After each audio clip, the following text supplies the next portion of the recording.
What is up, brother? Welcome back to the On the Burst podcast. I'm your coach, Brandon Savage, and I'm joined by my assistant coach, Timmy Moody.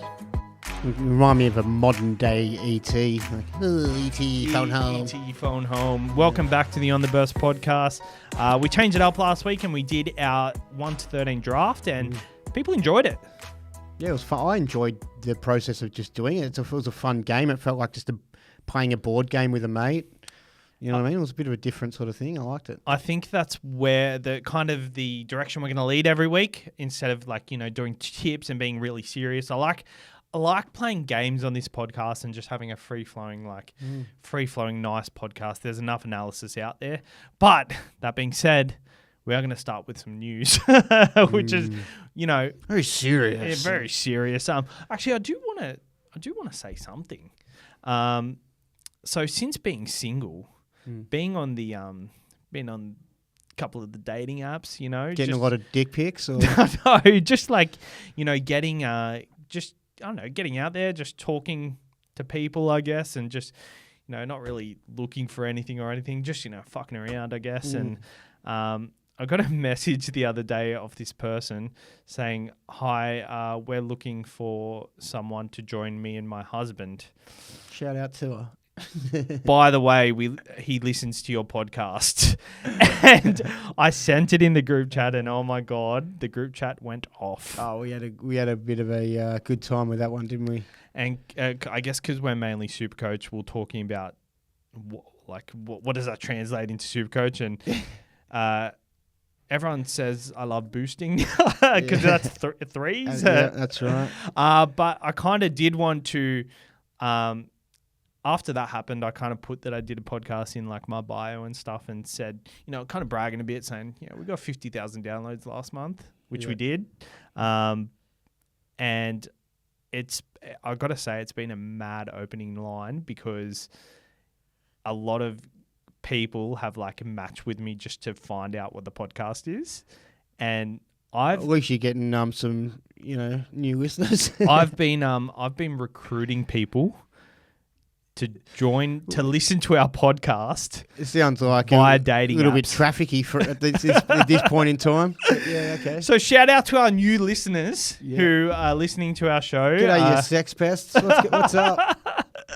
So that's been nice. I've bumped up the listeners just a tad from 50,000 to 50,003 now. Now we're all turning our horns. Sabs isn't the only one that's the thing I was sort of saying. I had a bit of a weird week last week on this show. I didn't really want to talk about it. I'll touch on it. I've just sort of been fending off a bloke that's been in my DMs trying to... Oh, how did that go? I just sort of avoided it. Just sort of ignored it. Do you want to talk about it? No, not in deep. Deep, but it was just so I think it was... Let's talk about it, and if you don't feel comfortable sharing it, we can. It was fine. This is something we do edit out if we need to. No, we can leave it in there. I just found it uncomfortable because I didn't know how to handle it. I'm a bit socially awkward sometimes. And asked me if I wanted to meet up, which I thought seemed pretty specific. Give some context. So this guy you're this guy you're talking to, you haven't you worked with him a few years ago. 10 years ago. 10 years ago. Yeah. You didn't really associate with him much, but as you do, you work with people that you don't really associate with. You get their socials somehow. Yeah, I never had really conversation. They just sort of asked me what I was up to, and I just sort of kept it, very short and, not really trying to keep a conversation going. And then, then just sort of jumped the gun and just sort of asked if I want to meet up. And I was like, no more responses. Now, I probably should have been a man and told him no, I'm not into that. But he wasn't even sure. It was a tough situation because he hadn't implied what his intentions were, and I just was very confused by it all and just wanted to abort. So, look, I'm getting attention too, just at the... Yeah, so he said he wanted... Do you want to meet up? And you're kind of wigging out. You're like, what do I say back to him? I'm a very what's the right words? It's not sympathetic, empathetic to people. I care about people's feelings. I don't want to... I'm very fearful of rejection in all forms. If I ask a stranger for the time they told me to go away, that'd be I'll be, oh, no. To ask someone on a date or something like that, that's a big deal. So I just didn't want to be mean or anything like that. But basically the point of the story, I just wanted to prove that I still got it. You know what I mean? I just wanted, you're not the only one that's getting DMs, bro. I'd prefer to be getting those ones. But. Well, mind you, they were very nice people in person. No, I'm kidding. I'm kidding. They make a great cup of tea. I'm kidding.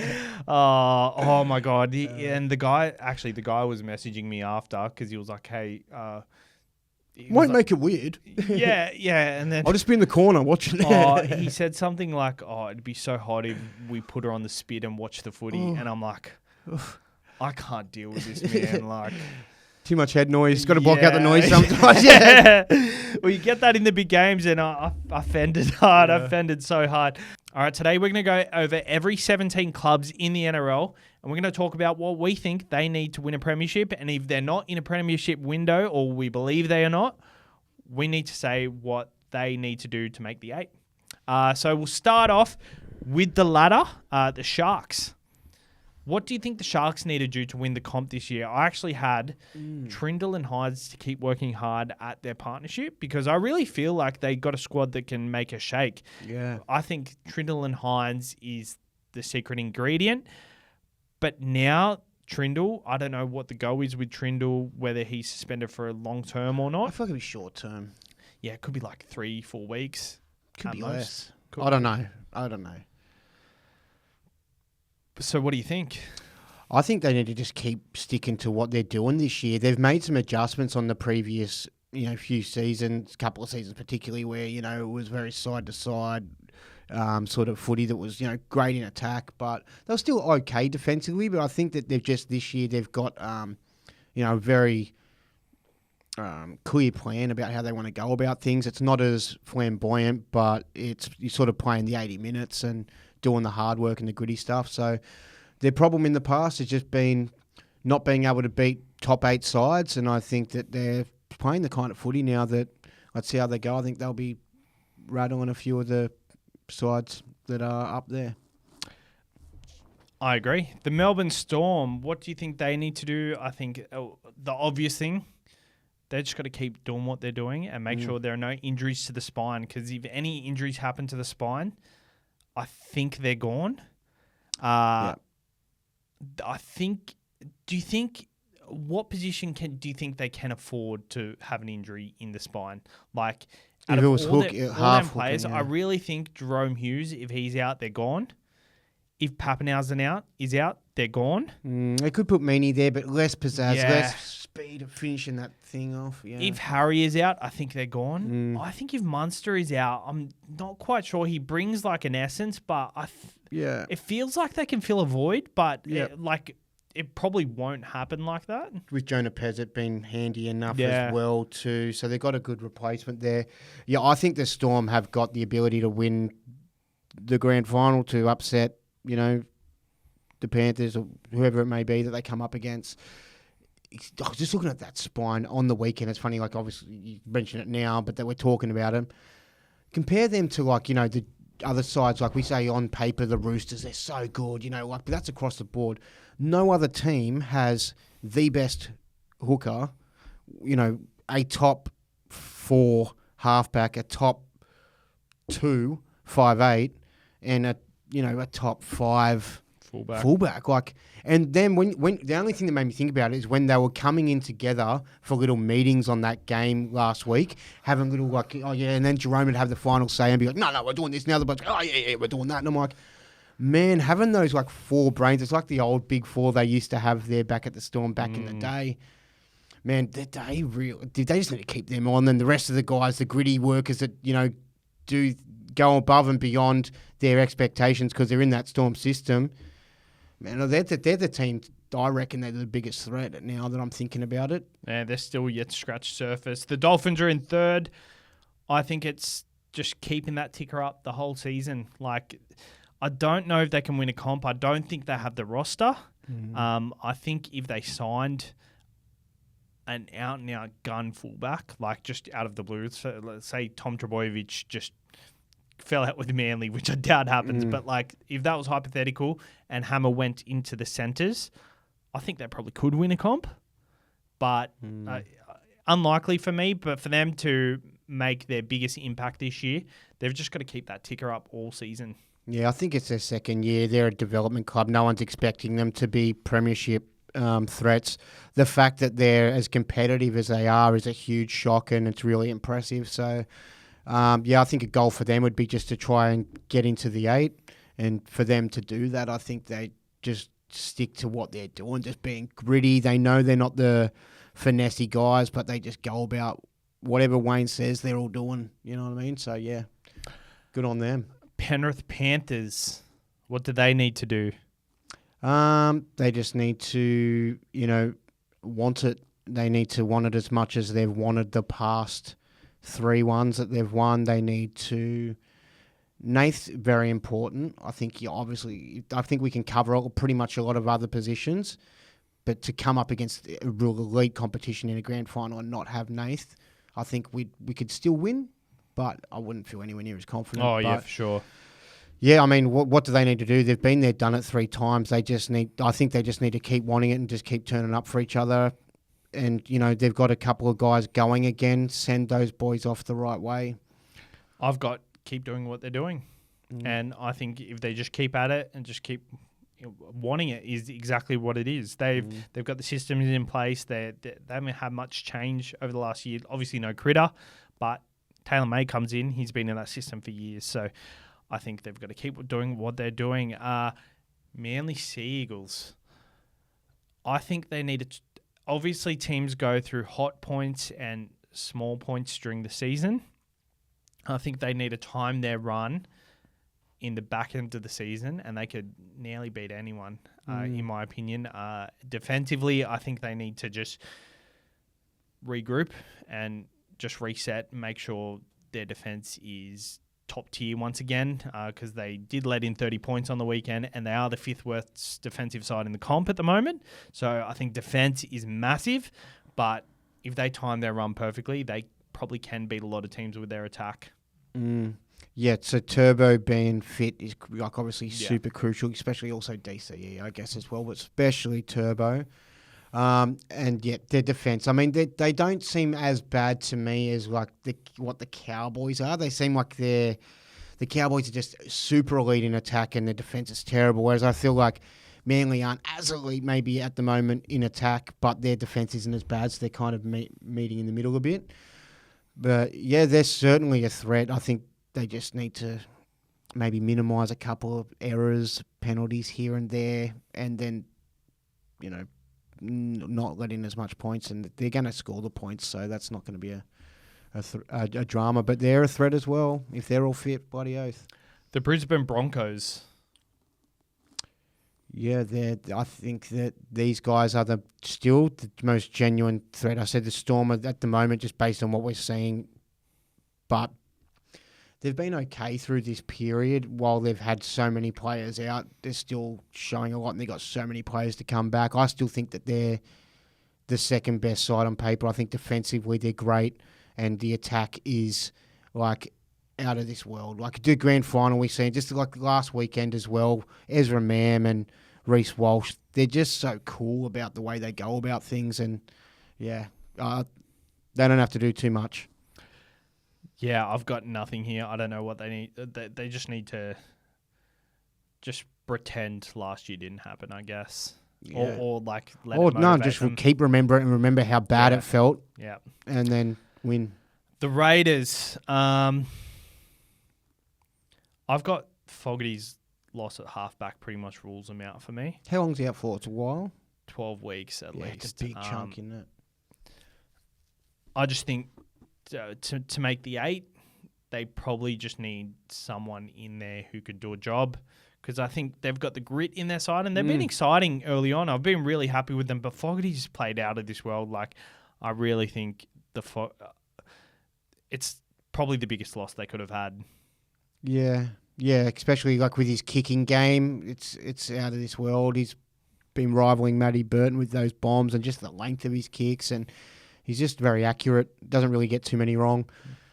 I think the Canberra Raiders, as much as I put a line to them at the start of the season thinking I didn't think they were going to be that competitive, they've proven that they are quite gritty across the board. And although they don't have him, if they can just hang in enough games, win the games that they should against the much weaker opponents, and then just, a couple of those other games that they probably shouldn't win but go close in. If they were in the finals, once Fogarty's back and stuff like that, they're not as exciting as a lot of the other sides, but their grit, could cause a few headaches in the finals. For sure. The Cowboys' defense. Yeah. That's it. Just attitude even.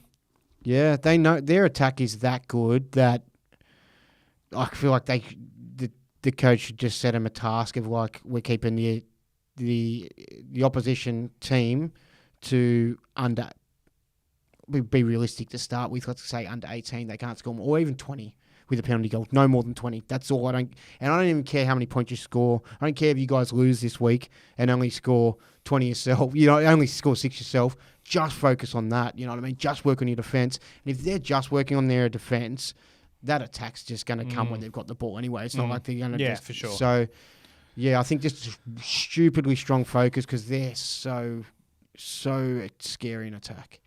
The Dragons. Tough one. These guys have just got I think they've got a good side. I think, like, on paper, their side's good. Like, you've got Ben Hunt, who's playing great. He's elite. You've got other guys just like Lomax that's just playing career best footy.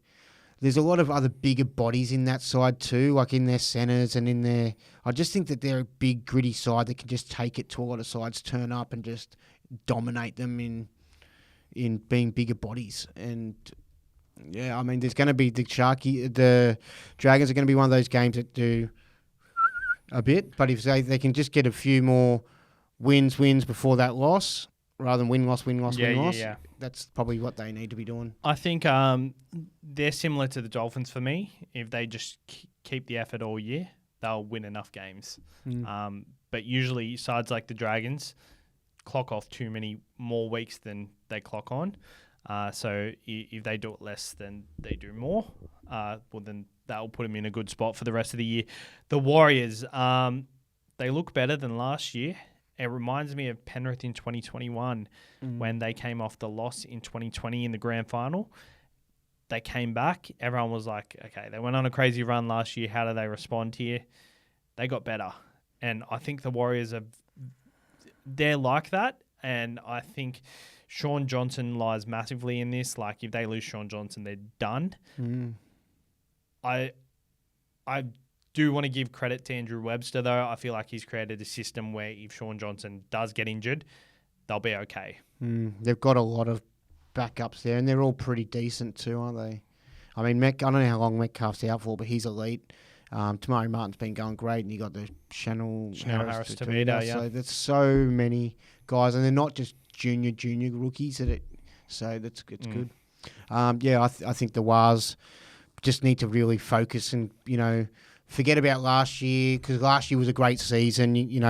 Put that behind you. No, you've done the great. That's good. Also, forget about next year.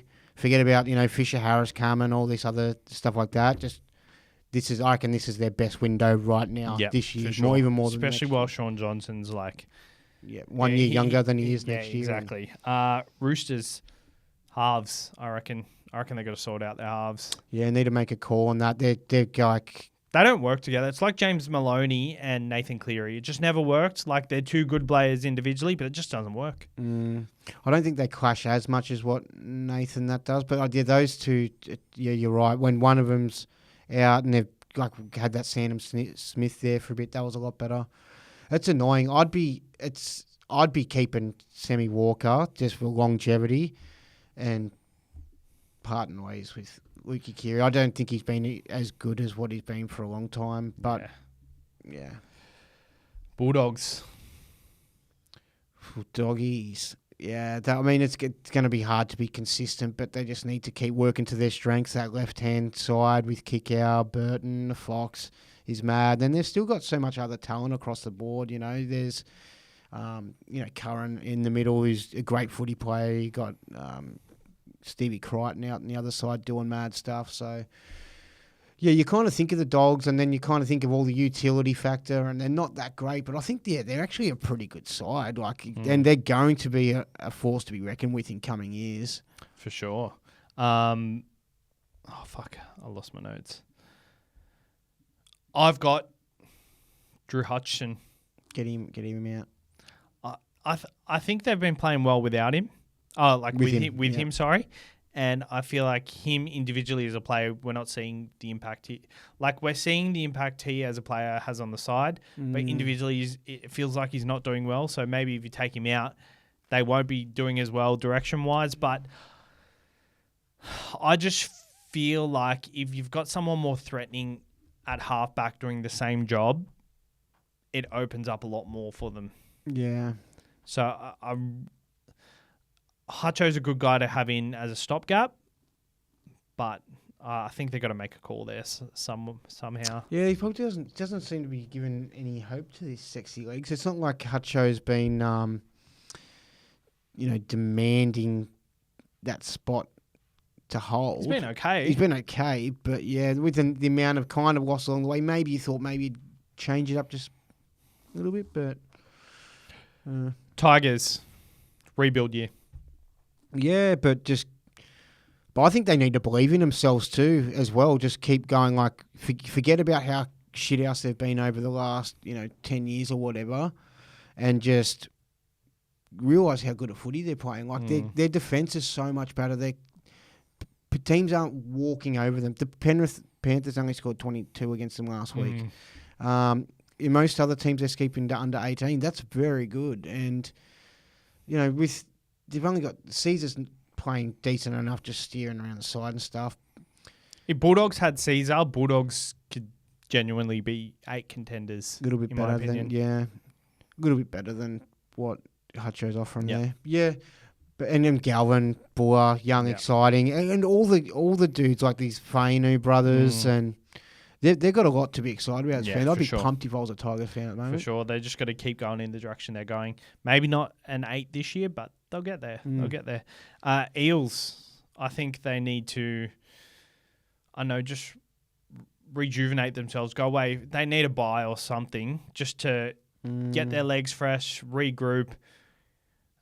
It just feels like they're pretty stale at the moment. I don't know. Brad Arthur's done as well with this. Like this year and last year, obviously hasn't done as well. But I also think has he got the most out of this side that he could? Like, do they need another coach to... been there for a while, hasn't he? Yeah. Like, do they need another coach just to take him to that next level? He does sort of seem to fit Parramatta quite well. Oh, he does. I love Brad Arthur, and I think he's got the best out of players like Moses, Cartwright, Sean Lane in the past, and a lot of players. Yeah, I feel like they've gone away from being super. I feel like they used to be a real gritty defensive sort of juggernaut, but not as much over the last couple of years. And yeah, I know Moses being out, so obviously they'd be in a much better shape with him in the side, but he's not, and I don't have a great deal of confidence in him at the moment, actually. Newcastle Knights. Yeah, this is a rough one. With Ponga gone, I think it's going to be...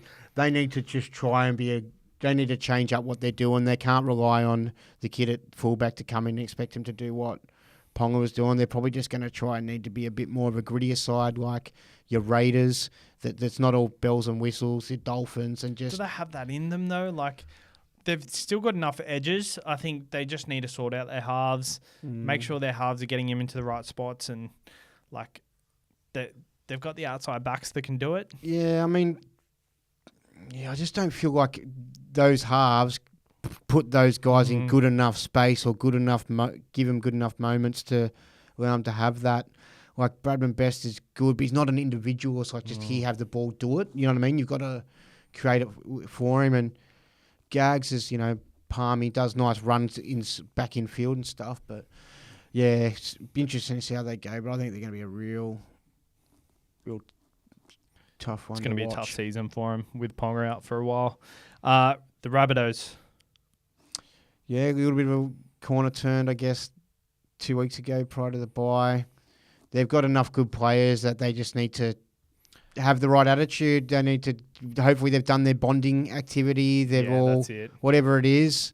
They need to race the first 6 weeks. They've had their honest chats. Maybe have that honest conversation with Latrell. You need to play in centres for a little bit. It's the best thing for the side. Be a gun out there. Have your mad little moments, and yeah, they've got the side. They're probably not going to make the 8, but they could. They definitely could. I think they could. Yeah, and if they address all the issues and it's all gone and everyone's on the same page, they can certainly make the 8. And the Titans is the last one. Yeah, I think over the last couple of weeks particularly, they've really tried.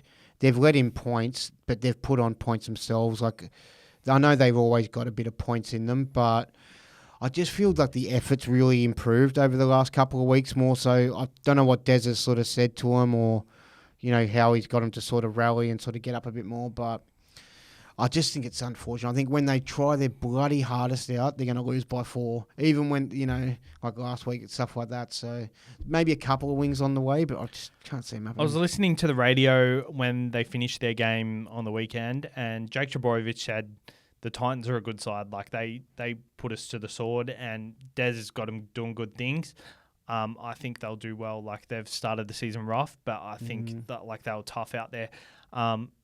Brimson and Jaden Campbell, I think they need to, kind of like the Roosters, they just need to make a decision and stick with it. Like, I think Brimson's the guy at fullback, and I was all for Jaden Campbell at the start of the year, but just put Brimson at fullback. He's a lot of the guys have got smaller bodies, but he does seem to pick up a lot of niggles and injuries, doesn't he? Who?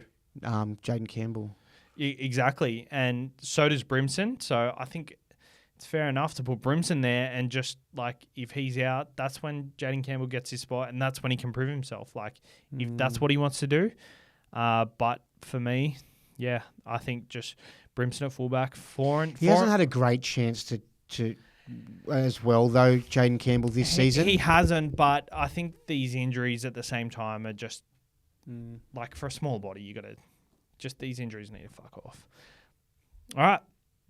That's it. Hopefully that was a bit of didn't entertainment. Speak too much shit about your side. Yeah, exactly.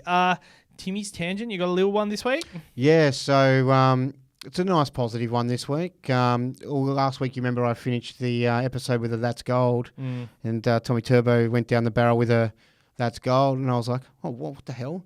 The universe is like he watches glitch in the system. I know he's that big that he doesn't watch our show, and he doesn't seem like we would be his sort of guys. I don't know. He seems very serious, the Terminator. But yeah, he was doing it which has been quite advertised or sort of on socials. He was doing it for a young fella. I think his name was Bo. That's stage 4 cancer, and sort of went and him and the other brothers went and visited the young fella and said, one of us score, we'll give you the thumbs up, which is cool. And I just love that, the Trbojeviches in general just seem like a thumbs up family. Yeah, they're very thumbs up. But that would be guys. A really cool moment just to have like straight down the barrel the way he did it for him. So good luck to the little guy. Maybe, I don't know, the guy's got a GoFundMe going up. Maybe he might be able to stick it on the I can do that on the page. If anyone is in a position where they wanted to donate to the young fella, then For sure. Yeah, it's funny. Like Reece Walsh is this guy that's like doing these viral American trends. Like, what's up, brother? What was that thing? Is that what that is? The thing that you're doing, is it? It's like a viral trend. Because I saw. Do you mind me touching on? I saw someone else going, "Oh, you're not ranked number 1. You're not. You're not even in first. You're ranked there." I thought that moment he was saying, "I'm number 1." No. When he did that, he was like, "What's up, brother?" Really? Which is I'm gonna see this thing. This guy's like a nerd. He's like a Twitch streamer, and I'm just pretty a weird mannerism. That finger. Pretty sure Cleese Haas did a try celebration the other week. He did the same thing. It was like, "What's up, brother? Special teams, special plays, special players," or like something like that. But I'm not into the NFL, so I don't know what exactly it is. All right, we're going to do a new segment called This or That. Timmy's got to choose a player who they think is going to be better by the end of their career. So Reece Walsh or Ben Barber? Yeah, Reece Walsh for sure. Everyone knows how much I love Reece Walsh. Everyone's already telling me I'm off my head for thinking he's the best at the moment in the position, but yeah. Isaiah Yeo or Glenn Stewart?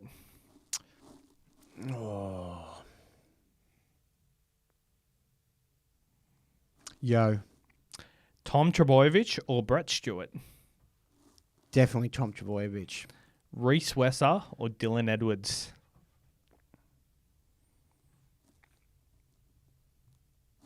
Dylan Edwards, 3 premierships. Liam Martin or Mark Geyer?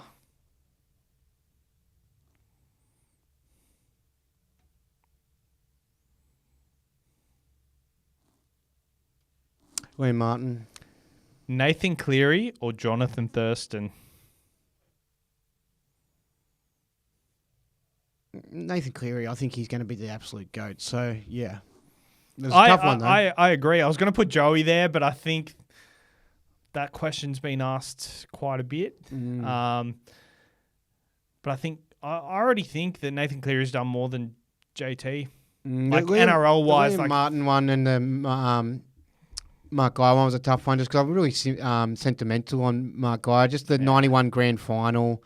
I love him and Brandy so much. But yeah, Liam Martin's been super, super good. And to be fair, I've watched Liam Martin's footy a lot closer than what I watched Mark Geyer's. Yeah. All right, and Liam Martin's won 3 premierships, so you can always fall back on that. Yeah. All right, cheers for tuning in, guys, and we'll see you next week. Enjoy your Anzac Day, be safe, and head her up. Head her up.